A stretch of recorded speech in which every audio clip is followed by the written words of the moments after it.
বন্ধুরা, এটা কিন্তু সত্যি, তোমাদের অনেক ব্রিডাররাই বলবে না যে কি করলে তোমাদের মাছ ভালো থাকবে বা ব্রিডিং করলে তুমি বেশি বাচ্চা বা ফ্রাই তুলতে পারবে। কোনো ব্রিডারই ম্যাক্সিমাম বলবে না, তারা বলবে যে কোনো টাব নাও, যে কোনো যা কিছু নাও, তাই দিয়ে করো, তাই দিয়ে হয়ে যাবে। না, টাব নাও, কিন্তু নিচটা যেন ব্ল্যাক থাকে। একমাত্র হসপিটাল ট্যাঙ্ক বা বেবি ফ্রাইদের জন্য যে ট্যাঙ্ক থাকবে সেগুলো তুমি সাদা রাখতে পারো। বাকি ব্রিডিং সেট আপ সব সময় তার সারফেস বলো বা নিচটা বলো, সেটা যেন ব্ল্যাক হয়, নয়তো মাছ কমফোর্টেবল ফিল করবে না সেইখানে গিয়ে থাকতে, আর বাচ্চা দিতেও দেরি হবে।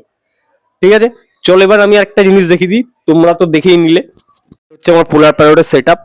ঠিক আছে, ওই দেখো পোলার প্যারোট খুব অ্যাক্টিভ, খুব অ্যাক্টিভ ভাই। এদের ফ্রাই যবে তুলবো না, সেদিনকে আমি শুধু ভাবছি যে কি হবে। আর এদেরকে আমি বেশি ডিস্টার্বও করি না, এমন ভাবে রেখেছি যাতে কেউ দেখতেও না পারে, দেখলেই পালিয়ে যায়, শুধু খাবার সময় আসে। এই হলো জিনিস। এবার চলো আমার কিছু সিলেক্টিভ গাপ্পিস আছে সেগুলো তোমাদের দেখিয়ে দিই। এইখানে আছে, দেখে নাও, ওই দেখতেই পাচ্ছ, দেখে নাও, রেড মোজাইক। ঠিক আছে, রেড মোজাইকের সাথে আমি একটুখানি পেয়ার আপ করিয়েছি অন্য কিছু। এটা তোমরা বুঝতে পারছো, এটা হচ্ছে ব্লু মোজাইক। রেড মোজাইকের সাথে আমি একটু ব্লু মোজাইকের পেয়ার আপ করিয়ে নতুন কিছু আবিষ্কার করতে চেয়েছি, দেখা যাক সাকসেসফুল হয় কিনা। এইভাবে আমি কিন্তু নতুন জিন চেষ্টা করি করানোর। এখানেও সেম আছে, এখানে আছে তোমার ফ্লেমিঙ্গো। এই যে ফ্লেমিঙ্গোকে দেখতেই পাচ্ছ, ফ্লেমিঙ্গোর মেলটা।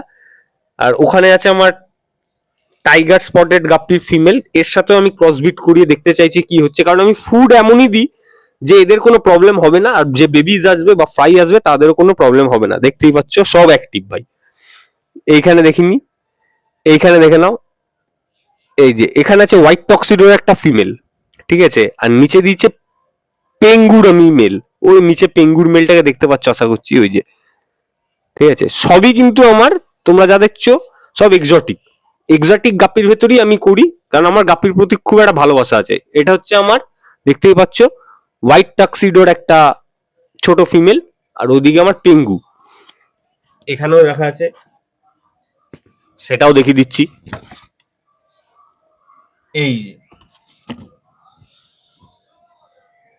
এও আজকালের হয়তো ডেলিভারি দিয়ে দেবে। এও হোয়াইট টাক্সিডোর আছে। এখানে আরেক সেট আছে, কিন্তু এরা হারিয়ে যায়।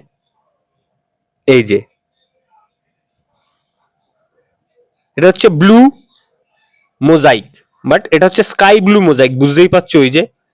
আর ওখানে আছে নিচে ফিমেল। এদের সবার কিন্তু ভেলটেল লেজ ভাই। ঠিক আছে, এদের কিন্তু সবার ভেল লেজ, সববার ভেলটেল।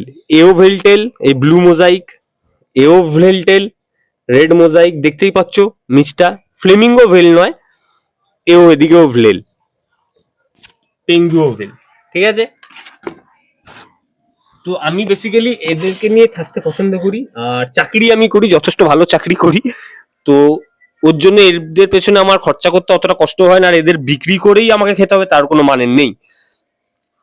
ঠিক আছে, আসো এইবার যেটা হট ফেভারিট, ম্যাক্সিমাম ছেলে বা মেয়ের সবচেয়ে বেশি হট ফেভারিট, যারা অ্যাকুরিয়ামের পেছনে দৌড়াদৌড়ি করো, এই হচ্ছে রেড টেল প্ল্যাটিনাম। দেখতেই পাচ্ছ, এই একটা আছে, এই একটা আছে, এই একটা হচ্ছে, এই হচ্ছে তাদের পেয়ার আপের সব জিনিসপত্র। এই হচ্ছে সব ফিমেল, আর যথেষ্ট অ্যাক্টিভ। আর আমার ওষুধ সব সময় দেওয়া থাকে যাতে এদের কোনো ফাঙ্গাস টাঙ্গাস না লাগে। দেখতেই পাচ্ছ, এই যে একটুখানি দৌড়ালেই সব দৌড়াদৌড়ি চালু হয়ে যায়,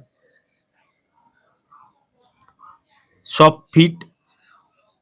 দেখতেই পাচ্ছ, কারুর কোনো কিন্তু একটুখানি ছোঁয়ালেই সব চলে আসবে খেতে। আর হঠাৎ করে আমি জাগিয়ে দিয়েছি বলে মনে হচ্ছে অসুবিধা হয়েছে। ঠিক আছে, আর এদের ফ্রাই গুলো এবার আমি তোমাদের দেখাই, চল। এদেরও ফ্রাই দিয়ে দিচ্ছি, আর আমি যেহেতু তোমাদের বলেই দিলাম কোয়ালিটি রাখা ছাড়া আমি ফ্রাই রাখি না, তো আমি এরা ফ্রাই দেওয়ার কিছুদিন পর আমি গিয়ে ফ্রাই ওঠাই, যাতে উইক ফ্রাই গুলো অলরেডি চলে যায়। এই হচ্ছে আমার রেড টেল প্ল্যাটিনাম ডাম্বুয়ারের ফ্রাই। ঠিক আছে, প্ল্যাটিও আছে আমার কাছে, প্ল্যাটিরও হবে। আর এই হচ্ছে balloon molly, small balloon molly. Molly তো তোমরা অনেক দেখেছো, বাট এত স্মল বেলুন মলি দেখোনি। এরও বাচ্চা আসতে চলেছে খুব তাড়াতাড়ি, আশা করছি আজকালের ভেতরে এও দিয়ে দেবে। যেহেতু বর্ষার সিজন আছে। আর অরিজিনাল প্ল্যাটি, এখন তো অরিজিনাল প্ল্যাটি খুব কমই দেখা যায়, ওই হচ্ছে প্ল্যাটি। রেড টেল মলিগুলোকেই যদি একটু হালকা ব্ল্যাক স্পট থাকে সেগুলোকে বলে দেওয়া হয় মলি প্ল্যাটি, কিন্তু অ্যাকচুয়ালি ওগুলো প্ল্যাটিন নয়, প্ল্যাটি হচ্ছে এই। এইবার চলো তোমাদের আরেকজনকে দেখিয়ে দিই। এই হচ্ছে আমার ড্রাগন, এই হচ্ছে আমার ড্রাগনের মেল, আর ফিমেলও আছে ওপরে কোথাও ঘুরছে, ঠিক আছে। এদেরকে একটু এয়ার স্টোন দিতে হবে এবার। তো এই হচ্ছে আমার সেট আপ, ঘরের ছোট্ট ফার্ম এটা। তো তোমাদের দেখিয়ে দিলাম এই হচ্ছে আমার ঘরের ফার্ম। বাইরেরটা আমি আবার নেক্সট যেদিনকে একটু সময় পাবো সেদিনকে দেখাবো। আর মোটামুটি আর 1 মাস 1.5 মাস সময় লাগবে যাতে আমি পুরোপুরিভাবে প্রজেক্টটা চালু করতে পারি। বাচ্চা আমি তুলে নিচ্ছি, 1.5 মাস লাগবে বাচ্চার উপরে মোটামুটি কাজ করতে, তাদেরকে সুস্থভাবে মানুষ করে তোমাদের হাতে পৌঁছানোর জন্য। আর প্রচন্ড গরম। ভিডিও যদি ভালো লাগে আর যদি মাছের সম্বন্ধে কোনো রকম অন্যরকম কিছু জানতে চাও, কি খাওয়াই না খাওয়াই, সাবস্ক্রাইব, লাইক আর কমেন্ট করে রাখো, আমি নেক্সট ভিডিওতে নিশ্চয়ই বলবো। আর নিজে সুস্থ থাকো, ভালো থাকো, আর মাছেদেরকেও ভালো রেখো, আর তোমার শখটা অন্য কাউকে পৌঁছে দেওয়ার জন্য চেষ্টা করো। Thank you.